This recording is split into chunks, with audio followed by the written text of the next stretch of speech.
Alright, hi everyone. I'm Emily. Today I'm going to give you guys my presentation. So we're going to talk about the restoration of traditional methods, Alaska Native educational methods in the modern school context. So first, we're going to go into a little bit of the background of Alaska Native education. So this is a picture of Russian education at the very beginning of outside intervention in Alaska Native education. We don't know a lot about what Alaska Native education was like prior to initial contact, but it's an accepted fact that upon Russian contact with Alaska, the Russian Orthodox Church took charge of formal education efforts, especially in the southeast region of Alaska, producing literate and fluent Alaska Native speakers and writers. So here we have a picture of children of the Holy Cross Mission, Alaska Native children and their Russian teachers, and you can see that there's also a very large religious component that was evident in Alaska Native education at this point, which has a lot of residual effects in Alaska Native education. So changes as Alaska transferred ownership from Russia to America. So Alaska Native author Oscar Coagley wrote that the Federal Bureau of Education established contract schools with religious organizations. Money was paid to these organizations to establish schools and pay for the missionary teachers. The children were taught a new language, English, along with new knowledge and skills to become servants to the newcomers' needs and labors for newly established businesses. The compulsory school attendance law was enacted, requiring families to remain in one location for many months of the year, thus ending the native people's practice of moving from place to place according to the seasons and migration patterns. The restrictive law initiated a 12-year sentence given to all native children to attend school. Today that sentence has increased to 13, including kindergarten, So essentially what he's saying is that the U.S. government, in order to establish education for all children, enacted and helped to fund these contract schools and boarding schools, many of which were religious, in order to provide education in a place where most traditional white teachers didn't want to teach. And so they would give these roles to the missionaries who wanted to and were the only ones who, had that desire to. So here's a picture of the boarding school students at St. Mark's Episcopal Mission in Nana. So you can see it's a boarding school which took students away from their families and was generally a very hard experience for them, which is another reason why Alaska Natives have problems with education in some regards. There were attempts to remedy the situation. Dr. Carol Barnhart talks about REAAs, which are rural education attendance areas, which gave different areas in Alaska their own right to educate children. So those boards are directly involved in establishing policies for budgets, for hiring, for curriculum development, and assessment in ways that are appropriate for the particular region, for the cultural and linguistic group that it serves, and are funded directly by the legislature rather than through another body. And yet, even with this modern rural education attendance area, which gives a lot more personal and individual freedom to these groups, there's a very large gap in between Alaska Native students and white students, where only 57% of Alaska Native students in 2013 graduated from high school, compared to 78% of white students. So obviously more needs to be done in regards to Alaska Native education. So I'm going to talk about how, as a restorative response to the history of non-Native-led detrimental educational efforts and religious boarding schools in Alaska Native communities, the best way to improve Alaska Native education is through community-led development and implementation of culturally relevant and applicable curriculum, which serves students through place-based methods and fosters measurable academic success. So the first part of that is community-led.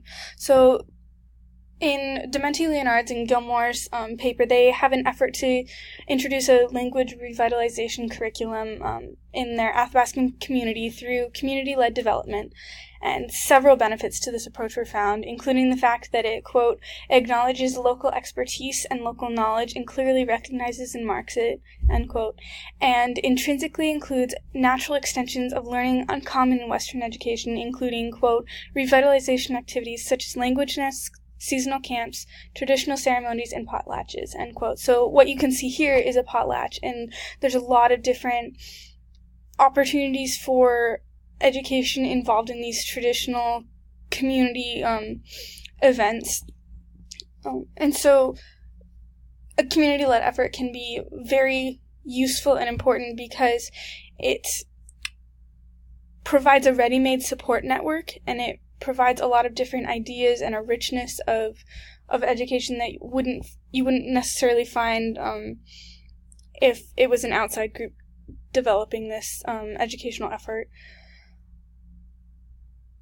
Aside from explicitly promoting self-determination in the community, an Alaska Native-led development and implementation of curriculum ensures that the material being taught is important and necessary to the lives of the people, emphasizes essential cultural, social, and geographical elements easily missed by outsiders, and incorporates elements of everyday life within the Alaska Native community into the curriculum, which provides for useful and engaging extensions of learning beyond the walls of the classroom. So the next part is culturally relevant. So this has to do with Alaska Native ways of knowing, which are immortalized in the UAF resource website, Alaska Native Knowledge Network. So Western institutionalized forms of education have largely displaced Indigenous knowledge and Alaska Native ways of knowing, which has led to a distinct lack of enthusiasm for the experience of schooling in its conventional form for Alaska Native students, according to Barnhart and Quagley. In contrast to Western education, Alaska Native ways of knowing and knowledge systems emphasize learning in the context of the whole, which is continually tested through real-world experiences. An assessment is not based on, quote, objective tests, but on life or death, survival versus extinction encounters.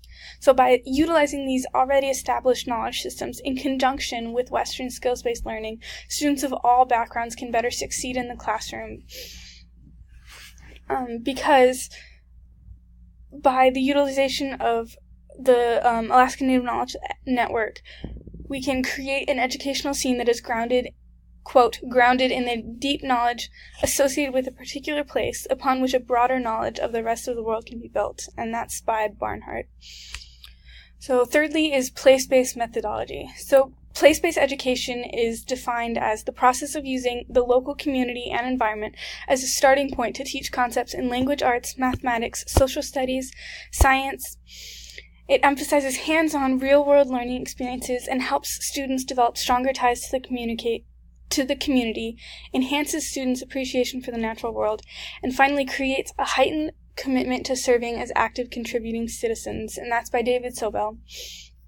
So essentially, place-based education is very, very integrated into the community as a whole, which helps students to be able to learn better, more richly, and support students in difficult learning endeavors.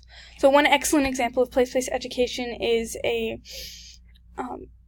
lesson that is taught in a report by Lipka and McCarty, and it centers around the annual Beaver Roundup Festival held in a nearby regional center.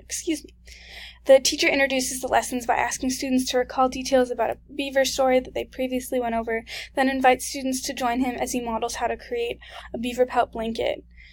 And this lesson has a lot of applications for Western educational standards, but it also is centered in an activity that the students have likely seen before and gone to before, and they know the cultural importance of it, and so they're more likely to be involved and engaged because they can see an application for their knowledge immediately.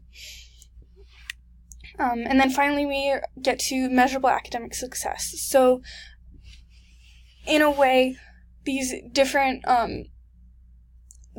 educational changes will very likely not be implemented if they're not helping students to succeed in traditional Western methods of determining success. And so those often have to do with test scores. So Lipka and McCarty did an empirical study that compared student achievement on mathematics tests with or without using a culturally based mathematics curriculum in both Alaska Native and non-Native students. And so, as you can see in this table, Alaska Native students had an increase of 11.01 points and 7.45 points in a test after they had used, or when they used a culturally based curriculum rather than a traditional Western curriculum.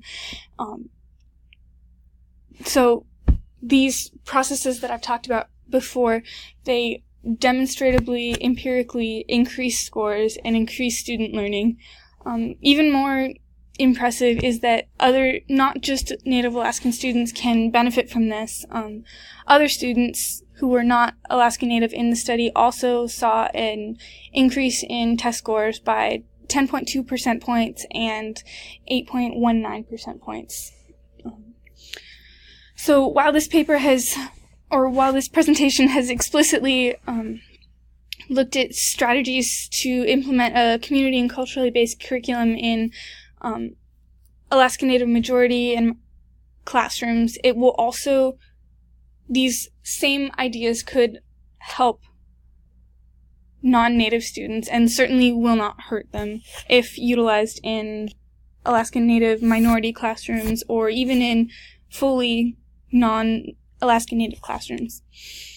So finally, we get to just the summary conclusion of what we've talked about today. So modern Native Alaskan education, if it wishes to succeed and to fully help those students who are Alaska Native, it needs to be community-led, it needs to be culturally relevant, and have an easily applicable curriculum. It needs to be place-based, and it needs to foster measurable academic improvement.